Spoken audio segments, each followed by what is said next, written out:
Et salut à tous et bienvenue à cette nouvelle vidéo sur Fusion 360. Aujourd'hui, je vais vous apprendre à gérer les jeux pour de l'impression 3D, donc avec une fonction bien efficace sur Fusion 360.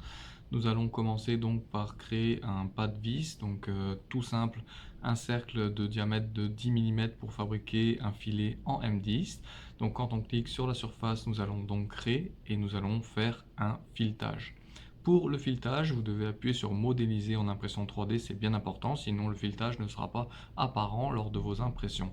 Vous pouvez choisir si vous voulez de l'ISO, de l'ACME, peu importe. Vous pouvez choisir la taille, vous pouvez choisir le pas dans les paramètres, la classe. Bref, une fois que vous avez choisi, surtout appuyez sur modéliser, vous appuyez sur le bouton OK. Donc vous voyez que l'impact vis en M10 a été fait à l'écran. Donc maintenant je vais vous faire un écrou pour que vous compreniez les jeux de contact donc entre l'écrou et le filet en fonction de ce que c'est quoi que vous voulez comme ajustement, serré ou loose, à vous de vérifier comme vous le voulez. Moi je vais vous donner mes conseils. Donc je vais créer un écrou comme ceci, je vais cacher mon corps de ma vis pour éviter d'avoir des fusions lors de mon extrusion.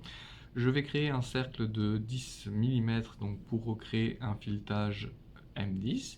Je vais venir extruser cette pièce donc à moins 5, non, moins 10 mm pour peut-être voir un peu mieux à l'écran.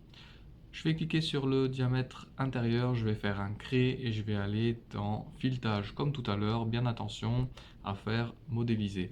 Bien évidemment, vous devez choisir le même filetage sur la vis et sur votre écrou, sinon ça ne fonctionne pas.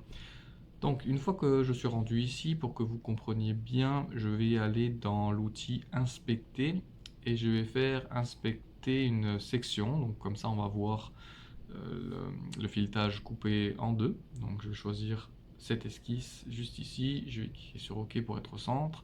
Et là, si nous zoomons, vous voyez que j'ai un petit jeu entre mon filet de ma vis et mon filet de mon écrou.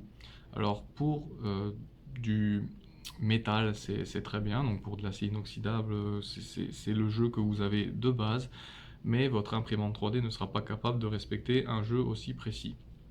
Il y a une fonction vraiment très intéressante sur Fusion 300, donc c'est ici où je voulais en venir, c'est la fonction étirer. Donc la fonction étirer se trouve dans modifier juste en haut, juste ici, et je vous conseille de commencer toujours par cette face pardon, juste ici. Vous allez la descendre de moins 0,2 mm et vous appuyez sur Entrée. On voit que hop, le filet est devenu un peu plus petit. Sur les deux faces coniques, une après l'autre, vous allez choisir moins 0,1 mm.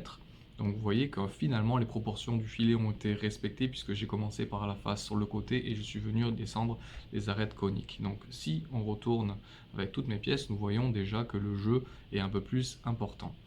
Donc je reprends encore en fonction des imprimantes 3D, mais le jeu est très important. Donc moi ce que je fais, c'est que je le fais aussi sur le filetage intérieur. Donc je répète la même opération, je commence par la face euh, donc du filet, la face plate, et je referai après les faces coniques, toujours pareil. Donc moins 0,2 pour la face plate et moins 0,1 pour les deux faces coniques. Une fois que ça c'est fait, on appuie sur OK, on réaffiche les corps, et là nous avons quelque chose de bien standard pour de l'impression 3D. Quand je dis bien standard, c'est représentation d'un écrou et d'une vis normale. Donc retenez bien cette fonction étirer, elle est vraiment très utile, donc ça vous évite dans l'esquisse de directement créer un jeu, alors que vous pouvez directement la faire dans l'univers 3D sans passer par une esquisse. Vous pouvez aussi vous en servir autre que sur des pas de vis, donc des écrous ou des filetages internes ou extérieurs. Vous pouvez aussi vous en servir pour, par exemple, rentrer une tige bien précise de 8 mm dans une impression 3D pour que ça rentre parfaitement.